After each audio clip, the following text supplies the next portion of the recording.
They said she couldn't handle the G-forces. They said the Apache was too heavy, too violent, too male. They said a woman's body wasn't built for war in the sky. They were wrong.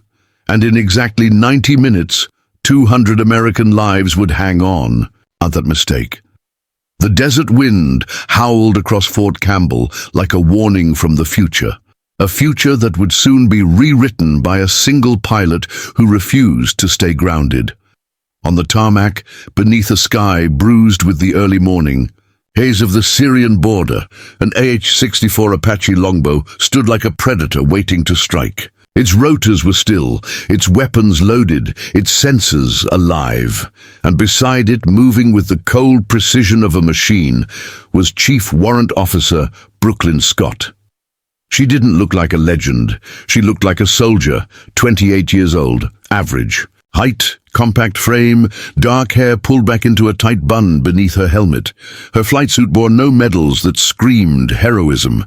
Her eyes, sharp and grey like desert steel, scanned every inch of her aircraft with a focus that bordered on obsession. Above her, Colonel Mike Thunder Reeves stood on a metal platform, addressing a group of 8 male Apache pilots gathered around another helicopter. His voice boomed across the flight line, confident, dismissive, dripping with institutional arrogance. "Let's be honest, gentlemen," he said, arms crossed, eyes flicking toward Brooklyn for a split second. "The AH-64 Apache isn't just a helicopter, it's a $30 million weapons platform. It pulls 4 Gs in combat. It fires Hellfire missiles that can punch through 6 inches of steel. It demands instant reflexes, split-second decisions, and the kind of upper body strength that, let's face it, most women just don't have." A ripple of chuckles ran through the men. Brooklyn didn't flinch. She didn't even look up. Her hands moved over the aircraft, checking missile rails, inspecting the 30mm chain gun, verifying fuel lines, running diagnostics on the radar-guided targeting system, routine, methodical, perfect.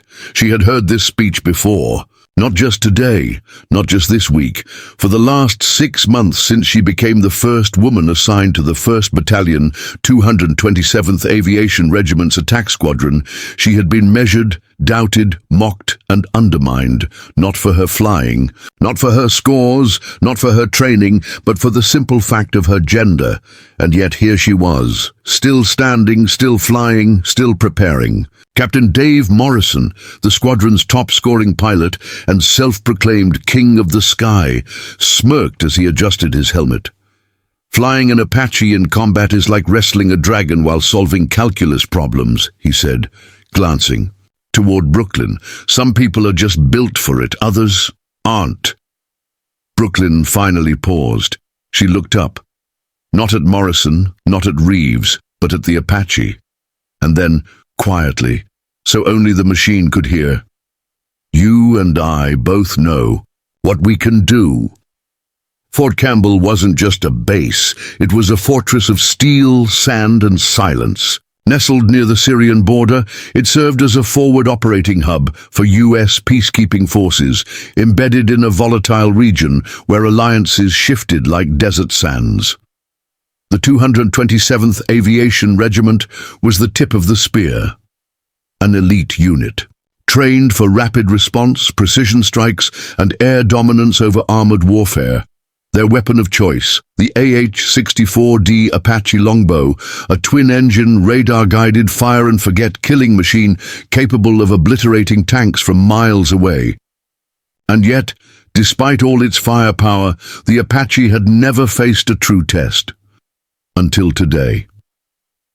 Inside the command center, Major Sarah Haze stared at the satellite feed on the main screen. Her face was pale. Her jaw was clenched.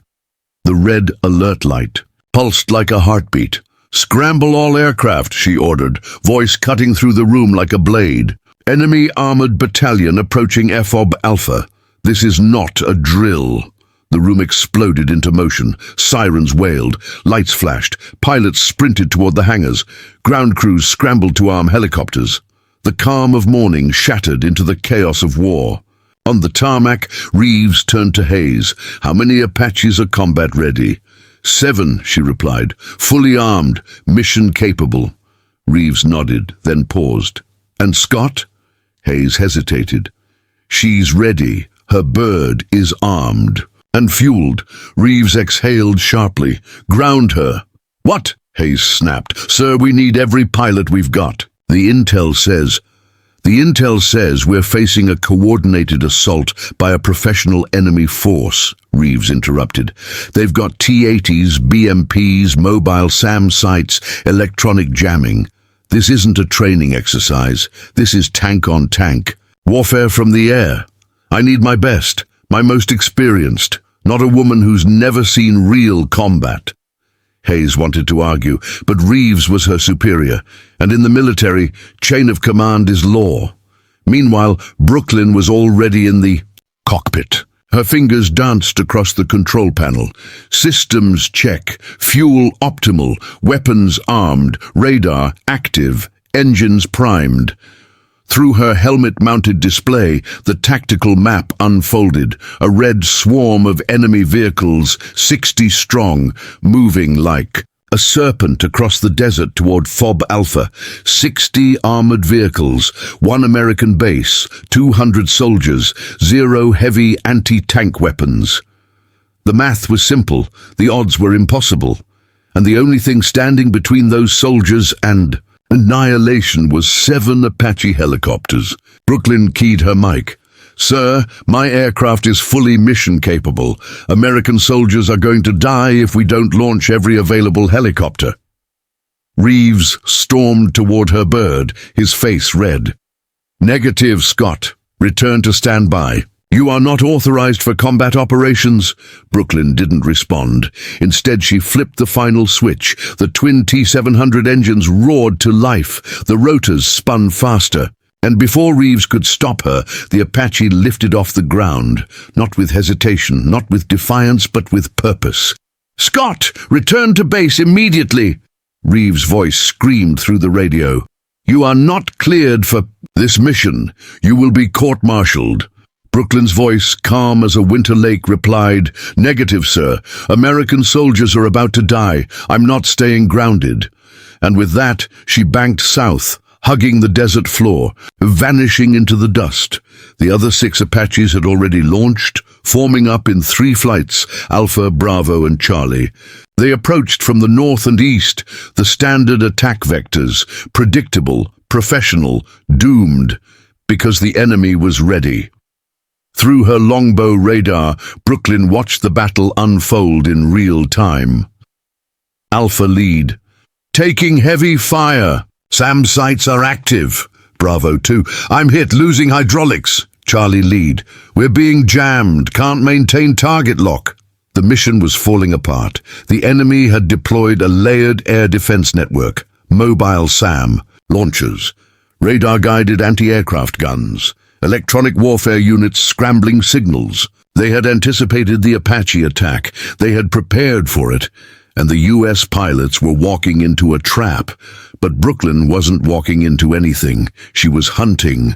Flying at treetop level, her Apache skimmed the dunes, using the terrain. To mask her radar signature, sand sprayed behind her like a comet's tail, her targeting system locked onto the battlefield.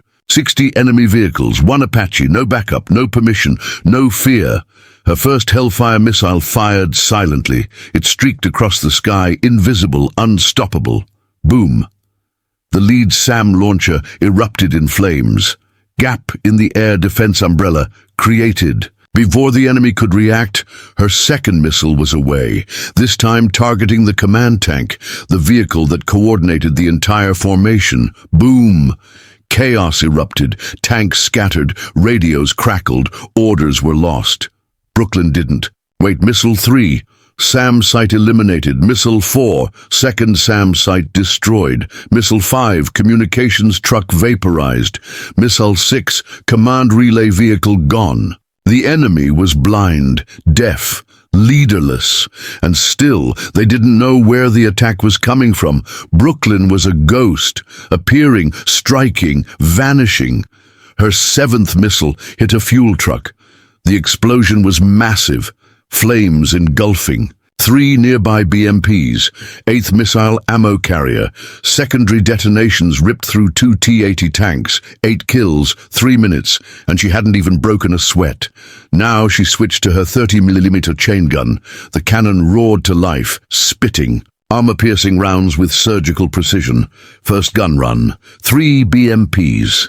Rounds punched through weak points, engine blocks, ammo racks, crew compartments. Second run, 2 T-80s, direct hits to the rear hull, where fuel and ammunition were stored. Smoke rose like funeral pyres. Through the radio, the other pilots were desperate. Alpha lead, I'm out of missiles, taking fire, need backup. Bravo flight, lost 2 birds, requesting immediate extraction. Charlie lead, can't penetrate their air defense, we're being picked off. Brooklyn keyed her mic. Bravo and Charlie, break west. I'm moving in from the south. Cover me. No one questioned her, no one had time. She fired missiles 9 through 12, eliminating the last of the SAM launchers. Air defense destroyed. Now the tanks were exposed. Missiles 13 through 16, 4 T-80s each. Undestroyed with computer-guided precision, the enemy began to retreat, but Brooklyn wasn't done. She pursued. Gunfire, missiles, explosions. One by one, the fleeing vehicles fell. BMPs, support trucks, recon units, all destroyed. When her ammo ran dry, she circled once, a silent salute. Then she keyed the radio. All enemy armor eliminated. FOB Alpha is secure. American ground forces are safe. Silence. 15 seconds of stunned silence. Then chaos. Did she just say all enemy armor eliminated? 60 vehicles by 1 Apache? She saved the entire base. She's not just a pilot, she's a god. Colonel Reeves, standing on the tarmac, stared at the radar screen. His hands trembled. Scott, what's your status? Returning to base. Ammunition expended. Mission accomplished. American soldiers are safe. When Brooklyn's Apache touched down, the entire base was waiting. Not just pilots, not just officers, ground crews, medics, cooks, mechanics, even the base commander. They lined the flight line like a red carpet. The Apache rolled to a stop. Engines wound down, rotor blades slowed, and then the cockpit opened. Brooklyn climbed out, helmet in hand, flight suit streaked with sweat, eyes tired but unbroken. Colonel Reeves walked toward her. For the first time, he didn't look down at her. He looked at her. Scott, he said, voice thick. I need to understand. According to tracking, you destroyed 43 enemy vehicles. The rest of the squadron got 17. How is that possible? Brooklyn wiped her brow. Sir, I studied enemy armored tactics for months. I identified patterns in their air defense deployment, gaps they didn't know existed. I used terrain masking, ultra-low-level attack profiles, and targeted critical support systems instead of just the heaviest armor. Captain Morrison stepped forward, his arrogance gone. We attacked from the vectors they expected. You came from a direction they never saw coming. Major Haze joined them, holding a data pad. Scott, your tactics, they're revolutionary. You didn't just win a battle. You redefined Apache warfare. Brooklyn's first question wasn't about glory. Sir, what's the status of the other flights? Reeves sighed. 2 helicopters damaged, pilots injured, but alive, thanks to you. A beat. Without Brooklyn, the mission would have failed. Without Brooklyn, American soldiers would have died. Without Brooklyn, the Apache's reputation would have been shattered. And yet, when asked to describe her actions, she said only, just doing my job, sir. That's what Apache pilots do. We protect American soldiers. The debriefing room was packed. Pilots, generals, intelligence officers, even a NATO liaison. Major Haze stood at the front, projecting satellite footage of the battle. Chief Warrant Officer Brooklyn Scott, she announced, executed the most successful Apache combat mission in military history. Single-handedly, she destroyed 43 enemy vehicles. Total enemy force, 60. All eliminated.